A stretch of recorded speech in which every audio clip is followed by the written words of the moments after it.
It was a pretty one-sided affair here as we take a look at our backup match here between Gabriel and Sandro. You've got Mr. Costa-Giomi up a game with Esper Control over black-white mid-range. Things do get much more difficult after sideboard for him, though. Yeah, so moving over to how the black-white mid-range deck works, we've like I said, we saw it get very popular about a month ago. It's very similar to the mono-black deck in how it plays. When you look at it out of the sideboard, it really gets to board out all these extra removal spells it has, board in cards like 3 Duresses, an Erebos, 2 Sin Collectors, and along with Revoke Existences, so it can actually answer cards like Detention Sphere in the matchup. So this does get more difficult for the Esper Control deck. Quick update for you guys really quickly before we move to this match. Aaron Barrich does defeat Robert Rivero. You've got the Naya aggro deck defeating Red White Burn. So for you Burn fans out there, you're both out of the top 8 now. It was a good run though. We said before, Burn putting 2 decks in the top 8 certainly had a good showing. It was pretty unfortunate in the decks it drew in the top 8 being paired up against both green-white aggro and Naya aggro. In general, unflinching Courage decks are difficult for the Burn deck to deal with. Yeah, it's actually kind of ironic to run into 2 unflinching Courage decks when unflinching Courage is just seeing little to no play in the format, and then that's your pairing in the elimination rounds. It's like, come on. Yeah. Like that's not a card that of all the decks to be paired against. You know, there's your mono blacks and your mono blues and everything else that's really popular in standard. 2 unflinching Courage decks, really? That's how things are going to go for me? But the answer is a resounding yes, and that's why they're both out of the top 8. Green, white, and Naya moving on so far. Barrich going to play against the winner of the mono black Devotion Mirror. I wonder how he feels about his matchup there. Well, I can't imagine it's as strong of a matchup as it is against the Burn deck. But that said, Barrich, when we got to speak to him in the sideboard yesterday, said he really liked his mono black matchup, thanks in part to the fact that he has a transform sideboard into a partial transform into a hexproof deck. Yep. Can probably catch those players by surprise. Well, at least yesterday. Yeah. During the elimination rounds, of course, both players have access to each other's deck lists, so that won't be a surprise for whoever he plays against, either Edgar or Schoolcraft in the semifinals. But it is a pretty sweet transformational sideboard plan that I'm sure he caught a lot of people off guard with. Yeah, cards like main deck Witch Stalker tend to be pretty good against what Mono Black's trying to do. I just like the fact that he's putting a lot of pressure on Mono Black's Devour Fleshes in the games. It's very important that they have them. They have like a lot of them to be able to beat Barich's deck and his plan. Yeah, even a simple curve like Voice of Resurgence into Witch Stalker can be very difficult for the Mono Black deck to deal with, because Devour Flesh now is really not a likely candidate to ever get to kill the Witch Stalker. Yeah. And as far as like the game 1 matchup would go too, Michael Edgar is the player with the main deck Nightveil Specters, and I'm sure that's the one that Barrich would prefer to play against, as opposed to Nicholas Schoolcraft, who has the main deck Lifebane Zombies. Just that minor edge is actually pretty important. Yeah, what Lifebane Zombie means is that when he's on the play, the black player actually has a way to deal with Witch Stalker, or an additional way other than just the Thoughtseize. Game 2 here will be underway in just a moment for you guys. Don't forget the Mono Black Mirror. We'll have an update for you guys exactly how that's going as soon as we do know. Looks like they're still in game number 1 right now, but I'm still with you. I think that Edgar is the favorite, especially in game 1, because he has Nightveil Specters, where Schoolcraft has Lifebane Zombie. It's got to give you a pretty big edge. I would certainly think so. So going to this matchup, as far as the black-white mid-range decks go, this is certainly one of the dual-colored versions of them. Looking at the cards that he has, he's playing Packrat, Blood Baron, and Obzedat and Desecration Demon as his creatures, so he's not so white as to play the Bramazes in this version. But other than that, it's mostly what you'd expect out of a black-white mid-range deck. It does have 2 Elspeths, in addition to the usual suspects in black cards from the mono black decks. You know, your Thoughtseizes, your Downfalls, Bioblights, Underworld Connections. Yeah, this is we've seen other versions of this deck with a much heavier, white component, as you did mention. There are versions that do play Bramaz, Obzedat, things of that nature. This one is just touching on white, so it depends just how you want to go with the deck, but this one is a rather modest approach. But it's going to still play the same game as a mono black Devotion, the black-red version would play against, Sanction's Revelation style deck, which is make you discard like crazy, try to resolve a card draw or an Underworld Connections or Erebos, and just go from there. The game plan is all the same, even though the colors are a little stretched. So it looks like both players are happy. We're going to start things off here in game number 2 with a Temple of Silence. Scry is going to put the top to the bottom for Bernabe. Costa-Giomi going to draw his card. He's got a Godless Shrine. couple Temple of Enlightenments as well. So if you're the Esper player in this matchup, what are you trying to accomplish?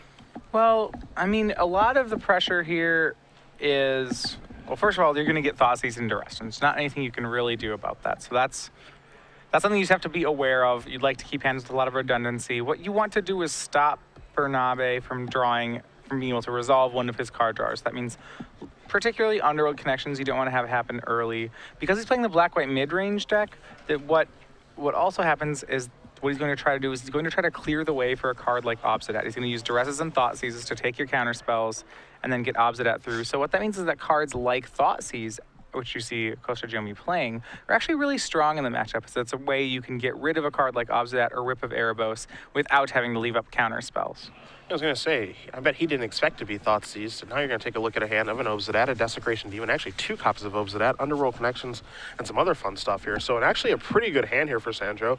Needs a little bit more mana, but that's what the Connections is actually there to do. So I wouldn't be surprised if that's the card that's taken via Thoughtseize. It seems like the best card at this juncture. Yeah, it is the best card right now. If Costa-Giomi has a lot of Detention Spheres in his hand, he can go ahead and take an Obsidat.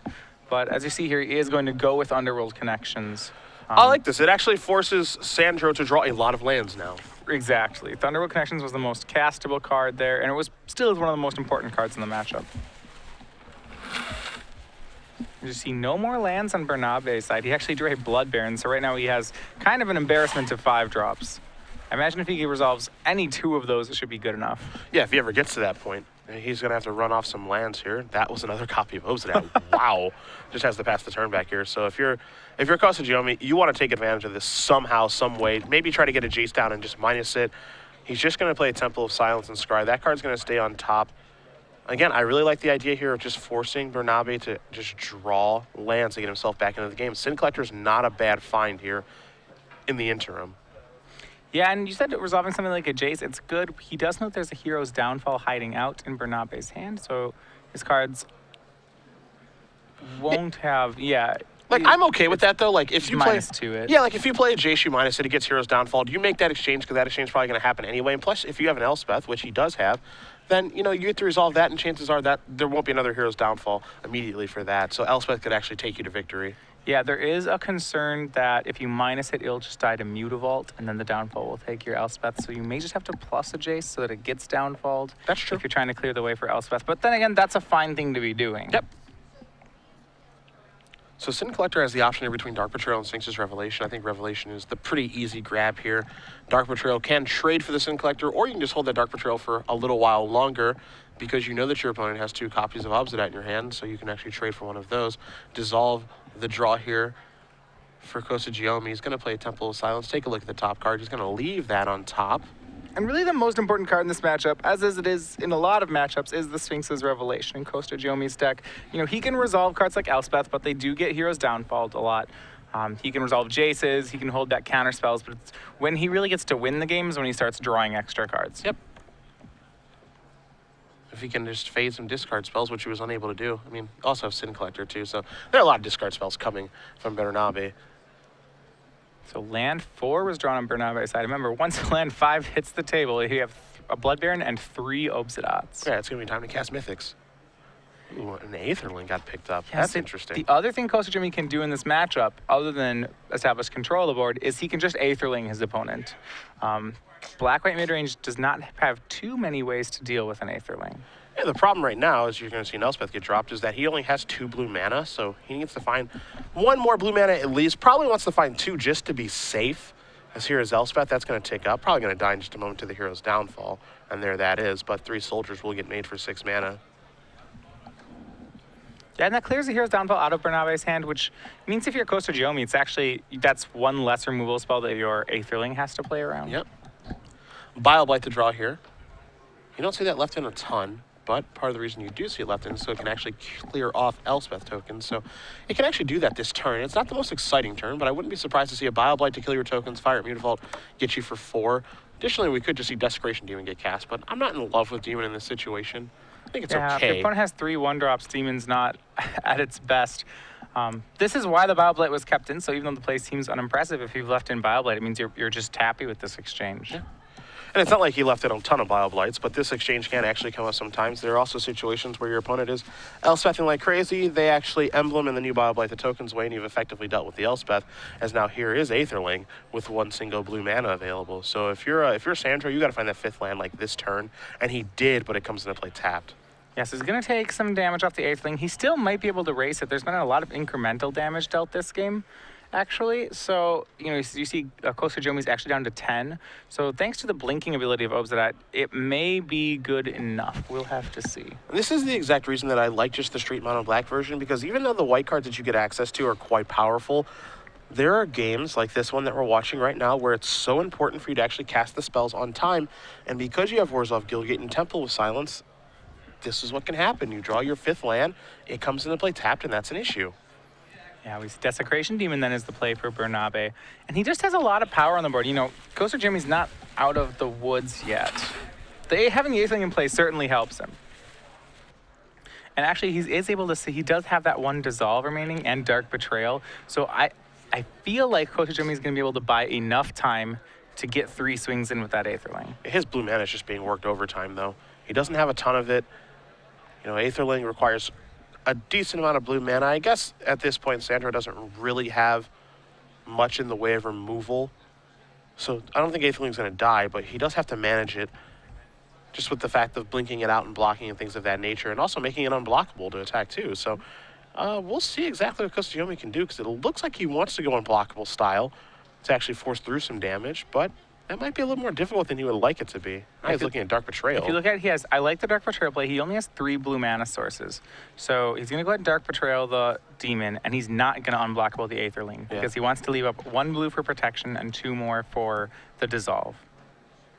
Do you like chump blocking here? I was actually going to bring this up. It buys you some time. Absolutely. I think your 5 drops are trying to win you the game. Aetherling represents a 3-turn clock, and if you let it in for 4 damage, then it goes 4, 8, 8. It can still be a 3-turn clock. Revoke Existence to draw here for Bernabe. He's going to play Obsidian number 1. I think we both know this isn't resolving, so there is a Dissolve. But there are more of those coming. The big question here is what Dissolve finds. Yeah, I mean, if Costa-Giomi can find another counter spell, that should be lights out. I mean, even if I'm him, like, if it's not another counter spell, I'd be cool with just another blue mana. Picks up an island. You ask for another blue mana, and he draws the island. He plays Hallowed Fountain, tap that turn. And now it looks like maybe he's fired up Mutavault, potentially. Yeah, he's going to be really aggressive, and I think he can afford to be. He wants to close this out as fast as he possibly can. Yeah, well, this is a full 10 damage. It does mean that, so they're now at 10 apiece. We don't, if you're Costa-Giomi, you don't know what Bernabe's next play is. It's going to be Obsidian, which is going to put him out of range of a lethal attack next turn. Erebos was the draw step, but that one doesn't matter now. There are much more important things taking place here. Yeah, Aetherling really changed the pacing of this game here. Surprise, surprise. Well, it's interesting. Normally, like, I actually originally when I was trying to find ways to beat Black-White midrange with the Esper deck, you know, I wanted to get this like full control lock going on, but that's actually pretty hard to assemble against Black-White. They have so many cards that are really hard to deal with, you know, whether it's Obsidian by itself, Blood Baron, Whip plus Obsidian, Erebos, Underworld Connections, that a lot of the times you actually can't win the late game with Esper. They will claw their way back in and actually grab control of the board from you. So the best way to get control is oftentimes just to play Aetherling, and maybe even have more than one of them in your list. Well, what I like about Aetherling in the matchup is what Black-White tries to do is just try to grind you out. You know, I'm going to whip it. But a lot of the time what happens is they try to grind you out, but it's very mana intensive in how they try to grind you out. So they're not playing a ton of spells in one turn. You know, they're doing one big effect every single turn. The Aetherling forces their hand once it actually shows up to actually, you know, quit messing around. You actually have to try to get me dead now. Yeah, as we see, what Bernabe right now has a 4-drop and a 3 5-drops and is still in his hand. Yeah. And that's, you know, that's not going to matter anymore. The game has been reduced to about 2 turns on each side. Quick update for you guys. Nicholas Schoolcraft does win game number 1 over Michael Edgar. That game did just conclude in the Mono Black Devotion Mirror, so a little bit longer than I expected it to go. But the player actually with Lifebane Zombie does win game number 1. It's a touch surprising. Yeah, I mean, Night Veil Spectre certainly is better than Lifebane Zombie in the matchup. That said, because both players play a lot of cards like Thoughtseize, it may not matter which one Like, as long as they're both thought seizing away each other's cards, then it still can come down to an Underworld Connections fight or a Pack Rat fight. Bernabe going to go with a Blood Baron as opposed to an Obsidian this turn. So he had to choose between one of the Mythics. He goes with this one. And what that does is it actually just shuts down the old Mutavault from attacking. But unfortunately for him, what it'll also do is it'll turn on Aetherling's ability to block and then go hiding. So unblockable is going to happen here. See how much he wants to attack for. Looks like quite a bit.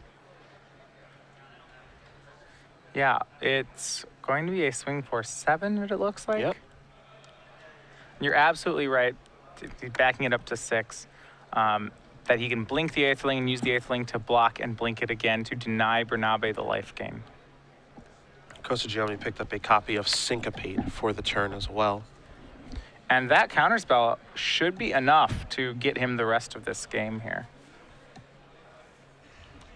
I think he's just trying to manage Aetherling right now, figure out exactly how much I'm supposed to attack for. He doesn't have to be overly aggressive with the card right now. It's still a 2-turn clock. Almost any way you slice it. And he is going to blink out Aetherling after the 6 damage is dealt, so it's going to go hiding. It'll come back in just a moment. Jumps into the Aether, comes back out of the Aether onto the battlefield. Bernabe's going to draw his card. That's a Mutavault. And again, as powerful as the cards are in his hand, again, he's got Narrowbows, he's got multiple copies of Obsidian, or Revoke Existence if a Detention Sphere ever showed up. The big issue here is that he was not able to convert those resources and get them into play in time. Yeah, even if Blood Baron were to somehow connect through Aetherling, then Bernabe would go up to 8, he'd get his Obsidian countered, and we'd see a swing from Aetherling for lethal next turn. Yeah. And truth be told, I don't think the Syncopate was necessary. It just puts a huge check mark on the game. It makes it so much easier once he actually does pick up a counterspell in that situation. Gabriel has the board covered with Aetherling, and the Syncopate has really any play covered as well. Yeah. And Bernabe's going to go through the iterations right now. Again, he's looking at 2 copies of Obsidian, an Erebos, or Revoke Existence, and a Mutavault, trying to figure out what he can do to get himself out of this situation. And even if he had resolved Obsidian last turn, I'm not sure how much it would have done. It would have been perfectly fine. And I think that may have been the route that I would have went, just because I don't think it's feasible to expect Blood Baron to actually get the job done here. Yeah, you're going to see a snap block, and it's just going to bounce out. So it's not going to actually get to gain any life.